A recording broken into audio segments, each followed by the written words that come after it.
Hi everyone! In this video, I'm going to give you swatches of MAC's brand new Glow Play blushes.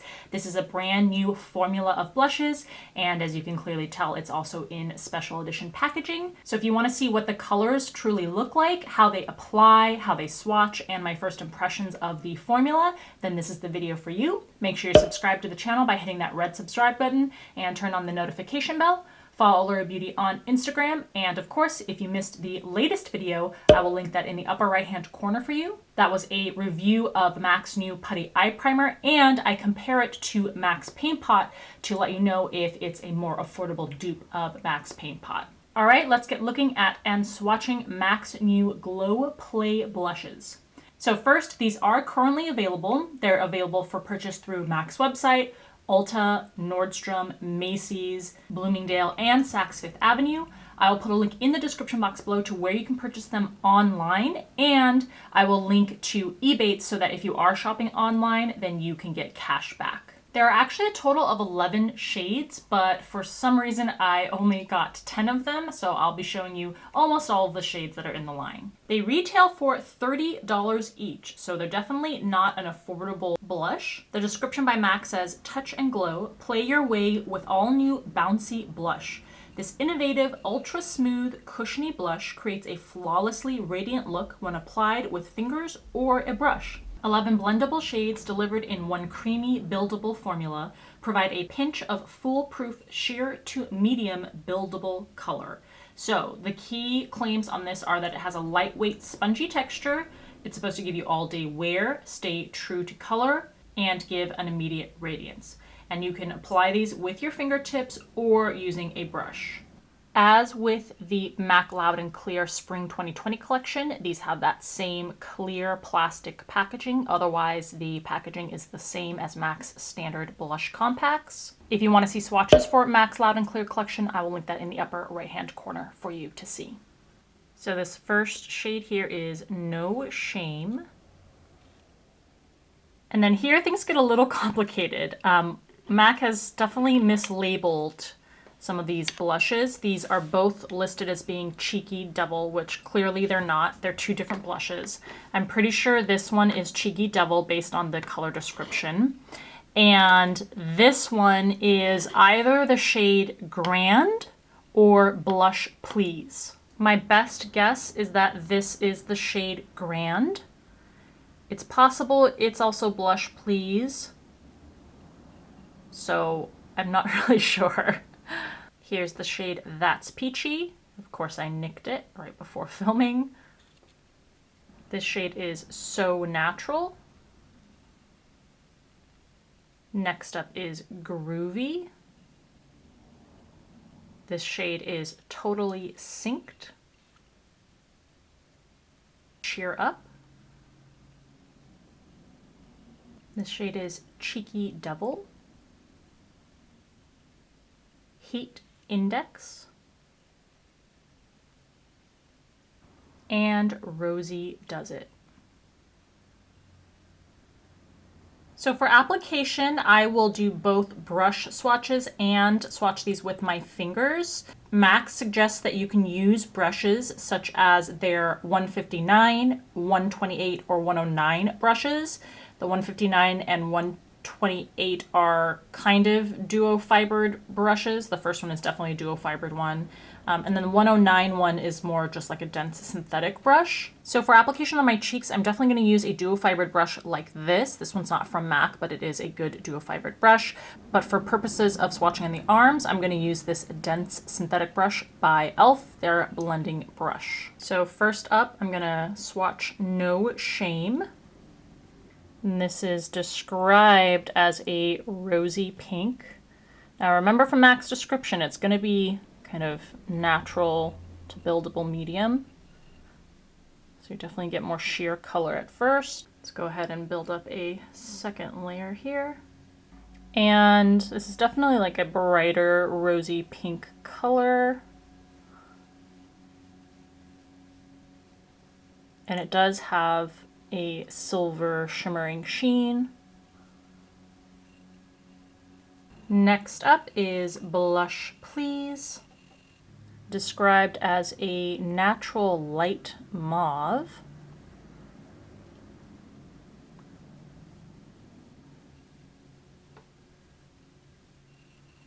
That one had pretty good color actually. I'm gonna build up layer number 2. Yeah, this one has pretty strong color. This one does not seem to have any shimmer in it. Number 3 is That's Peachy, described as a light peach. This one also has a very nice refined sheen to it. Layer number 2. Oh yeah, that color builds up really nicely there. 4th is So Natural, described as a golden beige.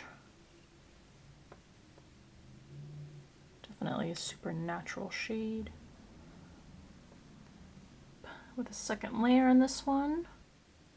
This one also has a very refined sheen to it. Number 5 is Groovy, described as a bright pinky coral. I'm not sure how much pink this is. This seems like a pretty standard, more orange-based coral to me. Layer number 2. Oh yeah, that color again builds up really nicely if you want something more intense. I don't think this one has shimmer in it. If it does, it's not as plentiful as with the prior 2 shades or the first shade. Okay, the fact that the first shade swatched is so much thinner than the other ones is really bothering me, so I'm just gonna go in and try to even out the width of it here. This was the shade No Shame. All right, so there are the first 5 shades in the Glow Play blush line. And here are the brush swatches up close. So yes, they are softer in pigmentation, but they by no means are, you know, weak in color. Some of these have a really nice natural sheen to them. And you can build up the pigmentation if you want. And something I find really interesting is even though this formula is like a bouncy cream whipped formula, in some ways it still functions a little bit like a powder because you can see the fallout, quote unquote, I guess you call it, from some of the blush particles here. So I just thought that was interesting. All right, shade number 6 is going to be Totally Synced, described as a pastel lilac. You know what this reminds me of? If you saw my favorite makeup of 2019, where I talk about the blush shade Pink Cult and how I've never been able to find a dupe for it, this looks pretty close.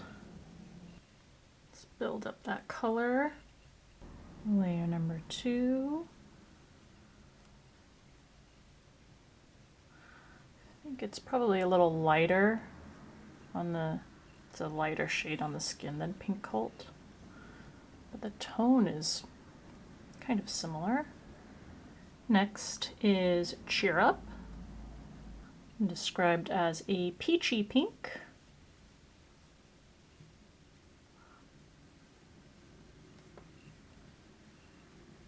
Both of these shades have very subtle, refined shimmer to them. Layer number 2.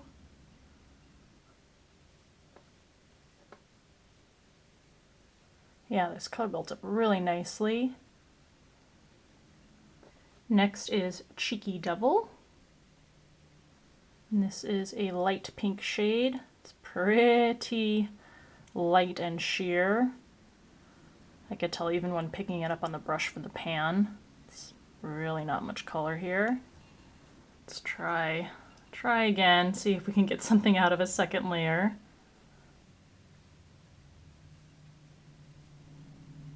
Yeah, a little bit surprised, but not fully. This is super, super light and sheer.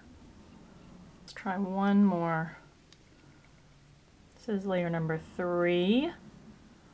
Okay, you're starting to see a little bit, but I think this would only work on the very fairest of skin or on deeper skin as a blush that is kind of contrasting and is actually lighter. Next up is Heat Index, described simply as a bright pink. This to me seems like almost like a hot pink. And it doesn't have any shimmer or sheen to it, unlike the other shades. Layer number 2.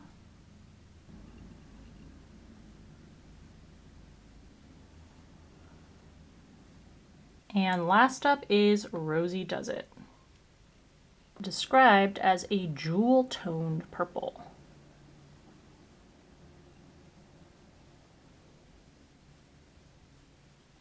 Second layer.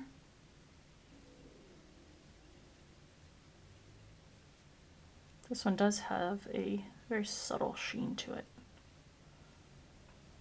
All right, there is the second set of 5 shades in the Glow Play line.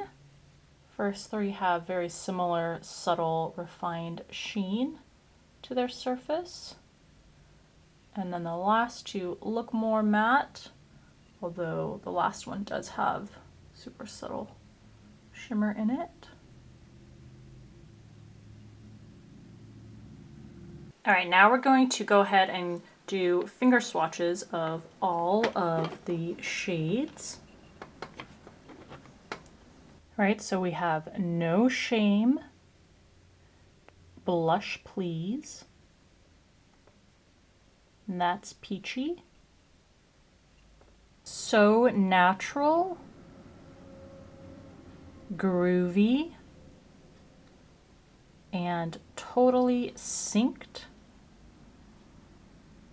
Cheer Up, and Cheeky Devil. Yeah, you see, it's pretty darn pale in color, light in color. And last up we have Heat Index. It's definitely the most pigmented of all the shades. And Rosie Does It. Oh, that one is too. These last 2 are the boldest. Okay, there are your 10 shades with finger application. You can see the range of sheen and color and sometimes more matte finishes.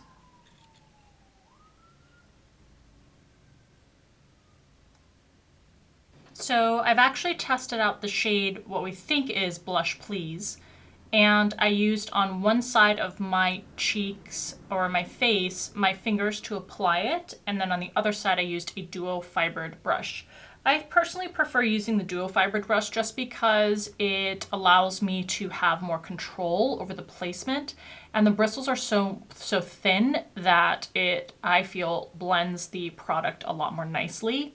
You do have to add more layers to get the same amount of color and pigmentation that you would get when you apply with your fingers, but that's the way I prefer to get a more smooth and controlled finish and layer of color.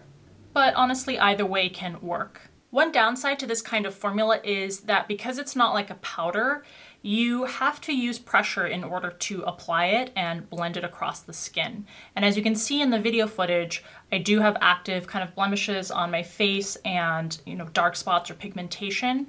And so that makes it kind of difficult to be able to cover those kinds of spots. You probably have to apply the blush first and then go back in with concealer to apply. And hopefully you can distinguish the smoothness of the blush versus just my own skin being uneven due to the blemishes. That is something to consider if you take a lot of time to make something full coverage and cover up a lot of blemishes. You may want to stick to a powder brush that you can just dab with a light hand over the base that you've put on, instead of something like this where you need to put pressure and kind of press it across the skin to actually apply the product. These have the exact same texture as, if you remember, Maybelline's Bouncy blushes when those came out years ago. It's that same kind of airy, bouncy feel. So if you remember using those and you like them, then you will probably like this formula too. I like that these are a more natural finish blush. It makes it really pleasant to use and easy to get a layer of color that doesn't get overwhelming or isn't too gaudy. And if you did want something more impactful and more bright and in your face, then those last two shades, Heat Index and Rosy Does It, give you those options. I don't know exactly how long these will wear or how long the color lasts. I will give you that update in this month's What's New in Beauty video that I do every month. So that should come out in the next week. So stay tuned. I'll continue to use these and test these out to give you the full review on how the formula wears and how long the color lasts. So let me know in the comment section below what you think from the swatches. What are your favorite shades from the line? Is this the type of formula that you like in a blush and would be interested in, and any other thoughts that you have? I hope the video was helpful, and if you liked it, please give it a thumbs up. As always, thank you for taking time out of your day to watch, and I'll see you in the next video.